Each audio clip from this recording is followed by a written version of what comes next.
할렐루야. 아멘. 우리 서로 인사하겠습니다. 하나님이 당신을 축복하십니다. 하나님이 축복하십니다. 하나님이 축복하십니다. 하나님이 축복하십니다. 오늘도 참 좋은 날인 줄로 믿습니다. 아멘. 하나님의 크신 은혜의 복이 사랑하는 성도 여러분들에게 언제나 함께 하시기를 예수님의 이름으로 축복을 드립니다. 어제 기온이 한낮 기온이 31도까지 올라갔었습니다. 더불어 남부지방에는 이제 장마를 알리는 비가 본격적으로 내리기를 시작했습니다. 다가오는 여름 무더위와 습도가 높은 이 장마철에 건강관리를 잘 하셔서 건강한 여름 나기 그리고 이 무더위를 승리하시는 우리 성도 여러분들이 되시기를 예수님의 이름으로 축복을 드립니다. 아멘. 오늘 한 스승이 제자들을 불러 모아놓고 제자들 앞에서 하얀 종이에 줄을 하나 길게 그었습니다. 그리고 스승이 제자들에게 보여주면서 이렇게 말을 합니다. 이 선에는 손을 대지 말고 이 선보다 더 가늘고 그리고 이 선을 더 가늘고 짧게 만들어봐라. 그렇게 문제를 냈습니다. 그랬더니 제자들이 아무리 궁리를 하고 생각을 해봐도 도저히 손으로 안 되고 이 선을 선생님이 그린 이 선을 어떻게 가늘고 길게 만들 수 있을까? 짧게 만들 수 있을까? 이것을 고민합니다. 한참을 고민하다가 한 제자가 스승의 의도를 알아차립니다. 그리고 앞으로 뚜벅뚜벅 걸어 나와서 선생님이 그은 그 줄 밑에다가 붓으로 아주 굵게 그리고 선생님이 그은 선보다 더 길게 선을 그렸습니다. 그랬더니 그렇게 그리고 나와 보니까는 상대적으로 이 제자가 그린 선이 굵고 더 기니까 상대적으로 선생님이 그린 그 선은 아주 가늘고 짧게 보였습니다. 그것을 보며 선생님이 말합니다. 잘했다. 너희가 살다 보면 이처럼 어려운 문제들을 만날 때가 많을 것이다.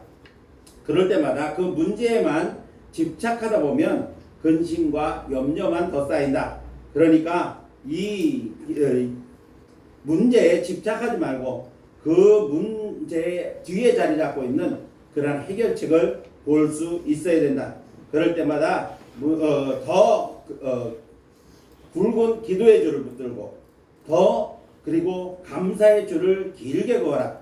그러면 너희들의 그 어려운 문제들이 잘 해결될 거다. 이렇게 교훈을 가르쳐 주었다고 합니다. 그렇습니다. 내 힘으로 해결할 수 없는 어려운 문제를 혼자 부둥켜 안고 아무리 씨름해봤자 소용이 없는 것입니다. 내 마음을 그 문제에서 떠나게 하고 그 대신 하나님을 의지하는 믿음의 줄을 계속 그어나가면 내가 생각하지도 못했던 방법으로 문제가 해결되는 것을 경험하게 될 것입니다.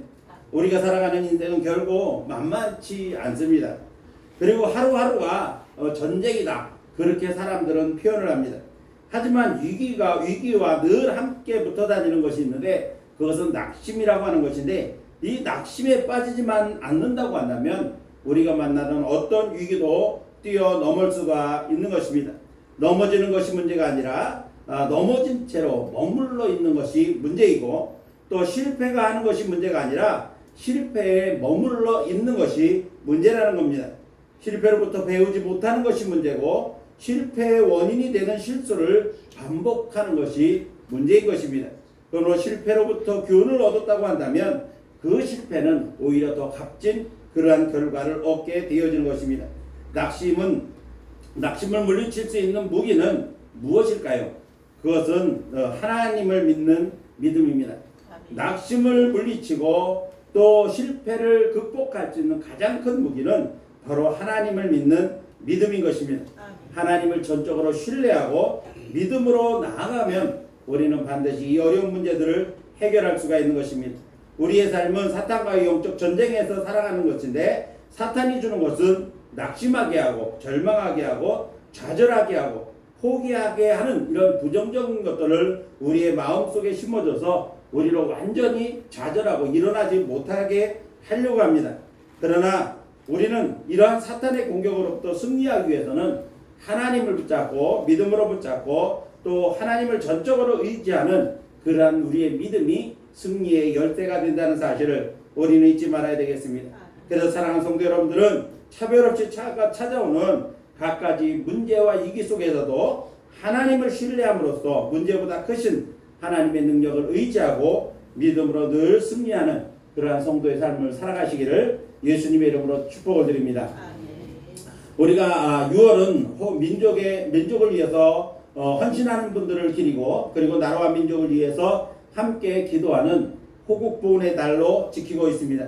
특히 지난 3일에는 나라의 대통령을 뽑는 대통령 선거가 있었고 6일은 현충일입니다. 그리고 25일은 민족 최대의 비극인 6.25 전쟁이 발발한 지 75년째가 되는 그러한 해가 바로 6월 25일입니다.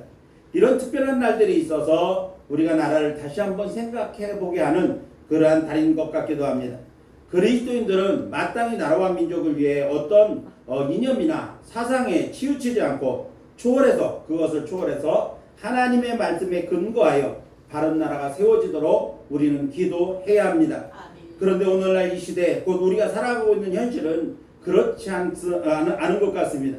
믿지 않는 사람들은 말할 것도 없고 믿음을 가졌다고 하는 그리스도인들마저도 사상과 이념의 논리에 사로잡혀 있습니다. 균형된 시각을 잃어버린 채로 서로 대립하고 분열을 일삼고 있습니다. 상대 논리에 있는 사람들에 대하여 일말의 어떤 인정 가능성을 배제한 채 분열을 일삼고 있습니다. 더 나아가서는 앞장서서 선동하고 있는 것 같은 그러한 일들이 있어서 눈살을 찌푸리게 하고 또 세상 사람들로부터 손가락질을 당하게 하고 있습니다. 어쩌면 진보와 보수라고 하는 진영 논리가 하나님의 말씀과 그리고 하나님을 믿는 신앙보다 우선되는 것 같아 심히 염려되지 않을 수가 없습니다. 자신들의 뜻과 같지 않으면 모두가 적으로 돌리고 물러가라고 외쳐댑니다. 참으로 안타까운 일이 아닐 수가 없는 것입니다. 내가 속한 나라가 있다는 것은 정말 매우 감사한 일이 아닐 수가 없습니다. 우리나라의 위상을 알 수 있는 것은 외국에 나가본 사람들은 모두가 느낀다고 합니다. 대한민국이라는 나라가 있어서 대한민국 사람임을 증명하는 여권을 가지고 외국에 다닌다고 하면 모든 사람들이 인정을 한다고 합니다. 외국에서도. 그래서 이 대한민국 국민이라는 것을 자랑스럽게 생각할 수 있는 것은 바로 외국에 나가보면 느끼는 일이라고 합니다. 가끔 전 세계에서 일어나는 재난이나 사고 소식을 우리가 보게 되면 재난을 당한 곳이나 그리고 사고가 난 현장에 달려간 사람들은 자기 나라의 국민들 가운데 재난을 당했나 사고의 피해는 입지 않았는가 이런 것들 제일 먼저 살피고 조치를 취하는 사람들이 바로 대사관이라고 하는 그런데 영사관이라고 하는 곳에 근무하는 사람들입니다. 그리고 어떤 문제를 당하면 가장 앞장서서 그 일을 해결해주는 사람들도 그 나라에 주재하고 있는 대사관이나 영사관에서 근무하는 사람들입니다. 그래서 우리가 인지하지 못하고 있어도 우리가 타국 여행을 하게 되면 우리가 그 나라에 입국하고 출국할 때까지 안전한가 그렇지 않은가를 주재하고 있는 대사관이나 영사관에서 인지하고 파악하고 있다고 하는 사실을 우리는 생각하지도 못할 때가 많습니다. 또한 내 나라에 대한 애국심이 가장 크게 다를 때는 국가 간의 스포츠 경기를 할 때 보면 그 아주 두드러지게 드러납니다. 우리가 이런 경험은 이미 2002년 월드컵 길거리 응원을 통해서 세계를 놀라게 한 그러한 응원 열기가 있었던 걸 통해서 우리는 잘 압니다. 이처럼 내가 속한 나라, 내가 살아가는 이 땅은 소중하며 또 그리스도인 된 성도들은 정말 간절하게 기도해야 할 기도 제목인 것입니다. 오늘 본문 말씀을 보니까 나라와 민족을 위한 사도 바울의 국가관이 어떠한가에 대하여 설명하고 있는 내용입니다.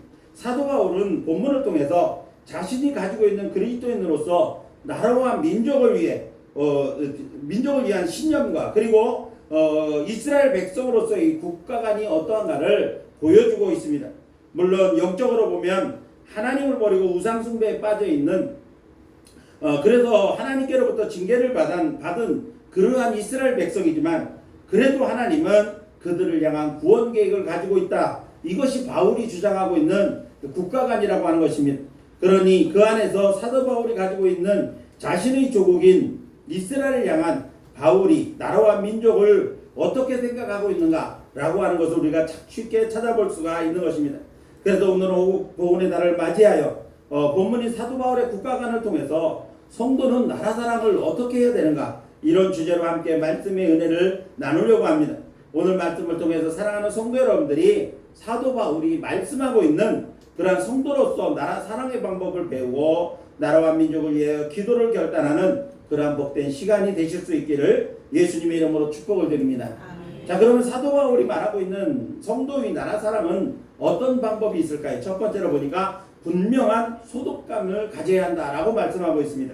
자, 본문을 시작하면서 사도 바울은 자신의 국가관을 설명하기에 앞서 자신에 대한 소개를 이렇게 말씀하고 있습니다. 1절 말씀을 보니까 그러므로 내가 말하노니 하나님이 자기 백성을 버리셨느냐? 그럴 수 없느니라. 나도 이스라엘인이요 아브라함의 씨에서 난 자요 베냐민 지파라. 이렇게 자신을 소개하고 있습니다. 자, 사도 바울은 이스라엘 백성들이 하나님을 버렸다. 그 과거의 사실을 이야기하고 있습니다. 앞선 10장 21절 말씀을 보면 바울은 이사야 65장 2절 말씀을 인용해서 이렇게 말합니다. 이스라엘에 대하여 이르되 순종하지 아니하고 거슬러 말하는 백성에게 내가 종일 내 손을 벌렸느니라 하였느니라. 이렇게 말씀하고 있습니다. 즉 하나님의 말씀에 순종하고 하나님을 배반한 이스라엘 백성들을 향해서 계속해서 돌이켜 회개하고 구원으로 초청하시는 하나님을 기억하게 하는 그러한 말씀인 것입니다. 그럼에도 불구하고 이스라엘 백성들을 하나님께서 버렸냐? 그럴 수 없다. 이렇게 사도 바울은 스스로 질문을 하고 대답을 하면서 하나님의 이 심정을 이스라엘 백성들에 대한 하나님의 마음을 아주 간절하게 설명하고 있는 것을 보게 있습니다. 그러면서 바울은 자신도 이스라엘 백성들 가운데 소속되어 있다는 사실을 강력하게 어필하면서 자신의 소속감을 나타내 보이고 있습니다. 바울은 자신의 소속감에 대해 어떻게 어필하고 있습니까? 나는 이스라엘 백성이다. 분명히 나는 이스라엘 백성이다. 그리고 아브라함의 후손이다. 그리고 지파로는 이스라엘의 12지파 중에 막내 지파인 베냐민 지파에 속한 사람이다. 라고 자기를 소개하고 있습니다. 얼마나 확고한 소속감입니까? 우리말로 하면 어느 성씨 가문의 몇 대손이다 라는 정도의 자기 소개일 것입니다. 자, 다시 말씀드리면 자신은 이 이스라엘 민족에게 이스라엘이라고 하는 나라에 속한 백성임이 틀림없다라고 말씀하는 것입니다. 사랑하는 성도 여러분, 진정한 나라 사랑은 이 나라와 민족에 대한 소속감에서 시작되는 것입니다. 이 소속감이 분명해야 충성심도 갖게 되고 또 나라와 민족을 위해서 기도도 하고 또 헌신도 할 수 있는 것입니다.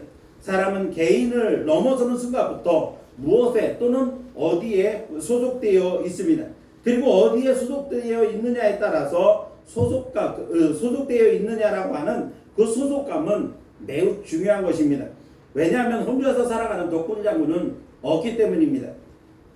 심리학자들은 말하기를 소속감을 분명하게 가질 때 그 사람은 비로소 행복하게 된다. 행복감을 얻게 되고 평안함을 얻게 되며 그 소속을 의지하고 정신적으로 건강하게 지낼 수 있다. 이렇게 말을 했습니다. 다시 말하면 어디에 소속되어 있다는 이 소속감을 분명하게 가지면 그때부터 행복해지기 시작한다는 겁니다. 그리고 평안을 얻게 되고 그 소속을 의지하면서 정신적으로도 건강한 생활을 할 수가 있다는 것입니다. 반대로 소속감이 분명하지 않은 사람은 언제나 불안하다는 겁니다. 그리고 불안정한 상태로 행복과는 거리가 먼 삶을 살 수밖에 없다. 이렇게 말을 합니다. 자, 이처럼 소속감이 중요한 것입니다. 사랑하는 성도 여러분, 우리는 대한민국에 속해 있다는 분명한 소속감을 가지고 살아야 됩니다. 먼저 우리는 하나님 나라의 백성이며 하나님의 자녀임을 우리는 잊지 말아야 됩니다. 이 소속감이 분명할 때 우리는 교회에 봉사할 수 있고 하나님 나라를 위하여 섬김과 헌신을 다할 수가 있습니다. 뿐만 아니라 우리는 육체를 입고 사는 동안에는 대한민국이라고 하는 이 나라에 속해 있다는 사실을 우리는 분명하게 잊지 말고 기억해야 되는 것입니다. 이제 사랑하는 성도 여러분들이 먼저는 하나님의 자녀로서 천국 백성임을 잊지 마시고 또한 우리 좋은 이웃교회 소속되어 신앙생활하는 성도이며 이 나라에 몸담고 있는 대한민국 국민이라고 하는 분명한 소속감을 가지고 나라와 민족을 위해 기도하는 성도 여러분들의 되시기를 예수님의 이름으로 축복을 드립니다. 아멘. 두 번째로 그리스도인들의 나라사랑, 즉 성도의 나라사랑은 책임감이 분명해야 된다는 것입니다.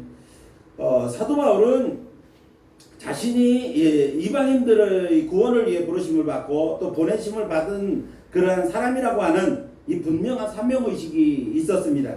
그래서 이방인들이 바울이 전한 복음을 듣고 회개하고 돌아와 구원을 받는 것, 그리고 그렇게 복음이 전해진 곳마다 이방인 땅에 교회가 세워지는 것에 대해서 매우 기뻐했습니다. 그는 이 일을 위하여 부르심을 받은 사도 바울로서 마땅히 기뻐할 일이었습니다. 그렇다고 해서 바울이 자신의 민족인 이스라엘에 대하여 무관심했을까요? 자신이 복음을 전하기 위해 가는 곳마다 따라다니면서 회방을 하고 틈만 나면 자신을 죽이려고 하는 유대인들에 대하여 원망과 미움만 가졌을까요?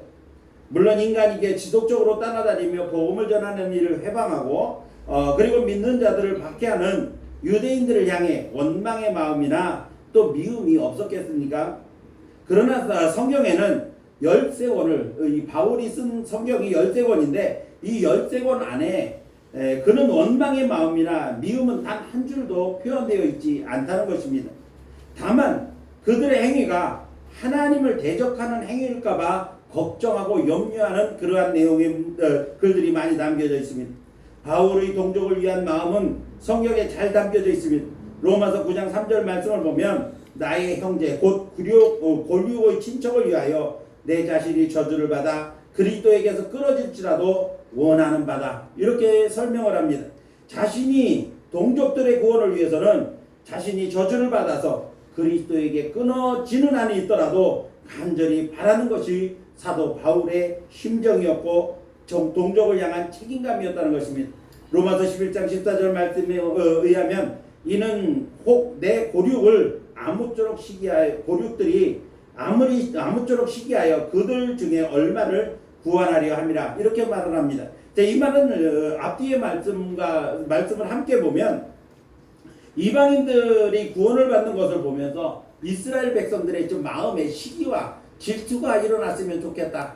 그래서 그들 중에 얼마라도 다는 안 되더라도 그들 중에 자기 동족인 유대인들 중에 얼마라도 주님께로 돌아왔으면 좋겠다라고 하는 것이 사도 바울의 심정인 것입니다.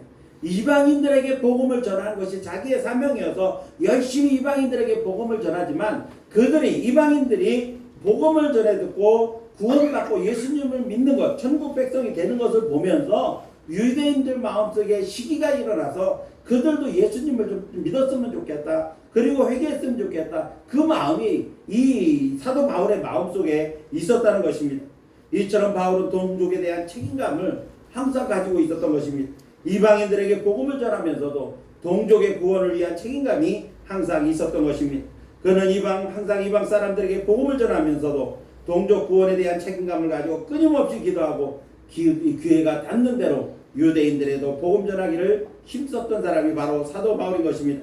이 나라와 민족을 위한 그리스도인의 책임감을 우리는 사도 바울에게서 배워야 합니다. 나와 뜻이 맞지 않는다고 해서 배척하고 비방만 하고 있을 것이 아니라 이 나라와 이 하나됨을 위하여 기도해야 되고 통치자와 지도자들을 위해서 끊임없이 책임감을 가지고 기도하는 것이 바로 그리스도인의 나라 사랑의 방법인 것입니다. 이런 책임감을 가지고 최선을 다해 기도하는 우리 성도 여러분들이 되시기를 예수님의 이름으로 축복을 드립니다. 아멘. 마지막 세 번째로 성도의 나라 사랑의 방법은 믿음으로 기대감을 가져야 된다는 겁니다. 자, 본문이 속해 있는 로마서 11장을 보면 이방인 구원뿐만 아니라 이스라엘 민족의 해방에 대한 예언적 성격을 띤 그러한 내용이 바로 로마서 11장의 말씀입니다. 10장에서 믿음과 구원에 대한 말씀을 한 바울은 10장 마지막 단락부터 이스라엘의 불순종과 구원을 위해 기다리시는 하나님에 대한 말씀들을 하고 있습니다.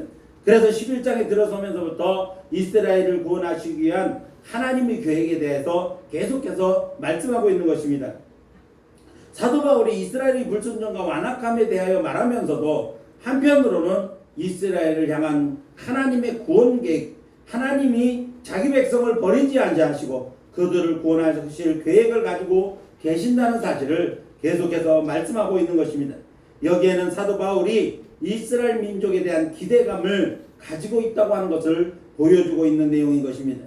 이스라엘의 불순종과 반역에도 불구하고 바울은 이스라엘을 변화하는 듯한 내용의 말씀들을 계속하고 있는 것은 그가 민족에 대하여 기대감을 가지고 있다는 사실을 우리에게 보여주고 있는 것입니다. 이스라엘 백성들이 구원받을 기회가 아직도 남아있다. 구원의 기대가 있다. 이런 것들을 계속해서 이야기하고 있는 겁니다. 이스라엘 민족이 비록 하나님을 배반하고 불순종해서 하나님의 진노를 받고 그래서 그 벌로 나라를 이룬 백성으로 살고 있지만 그럼에도 불구하고 이스라엘을 향하신 하나님의 끊임없는 사랑은 여전하다. 이렇게 말씀하고 있습니다. 그 여전한 사랑 때문에 이스라엘 백성들은 궁극적으로 구원하실 것이라고 하는 그러한 기대를 가지고 있는 것입니다. 이처럼 성도의 나라 사랑은 지금의 형편이 어떠하든지 이 나라와 민족을 향하신 하나님의 끊임없는 사랑과 구원의 계획이 있다는 사실에 분명한 기대감을 가지고 믿음으로 그 일의 성취를 위하여 기도할 수 있어야 된다는 것입니다. 비록 우리가 원하는 대통령이 뽑히지 않았다고 할지라도 원치 않는 나라의 정책들이 흘러간다고 할지라도 그 정권을 비판하고 포기하거나 또 어디 잘 되나 보자라고 하는 식의 조소적인 태도를 가져서는 안 된다고 하는 것입니다. 지난번에도 말씀드린 것처럼 모든 권세는 하나님께로부터 나지 않은 것이 없다라고 말씀을 했습니다. 이 사실을 우리는 기억해야 됩니다. 그리고 이렇게 진행된 일 속에 숨겨진 하나님의 뜻이 어디에 있는가 이것을 우리는 발견하려고 끊임없이 기도하고 그리고 끝까지 포기하지 말고 기도하는 것 이것이 바로 성도의 본분일 것입니다. 그러므로 이제 이 나라와 민족을 향하신 하나님의 뜻을 믿음으로 바라보며 끊임없는 기대를 가지고 지도자의 바른 통치와 이 나라를 향하신 하나님의 뜻을 이루어 주시기를 기도하는 저와 여러분들이 되실 수 있기를 예수님의 이름으로 축원합니다. 이제 말씀을 마칩니다. 사랑하는 성도 여러분, 지금 우리 나라와 민족은 위기 상황이라고 말을 합니다. 그렇다고 해서 이 나라가 망하지는 않을 것입니다. 하나님이 이 나라를 지키시고 계시기 때문입니다. 이때 이 나라의 진정으로 필요한 것은 무엇일까요? 진정으로 나라와 민족을 위해 눈물을 흘려 기도하는 성도들의 기도일 것입니다. 우리는 천국 백성임과 동시에 대한민국에 속해 있다는 분명한 소속감을 가져야 됩니다. 대한민국이 하나님의 뜻과 섭리 가운데 세워져 나갈 수 있도록 책임감을 가지고 기도해야 됩니다. 끝까지 하나님의 역사하실 것을 절대적인 믿음으로 우리는 이 나라에 대한 기대감을 잊지 말아야 됩니다. 이제 사랑하는 성도 여러분들, 우리가 살고 있는 이 나라 대한민국을 위하여 끊임없는 기도로 나라 사랑을 보여주는 그리스도인들의 삶을 살아가시기를 예수님의 이름으로 축원합니다. 기도하겠습니다.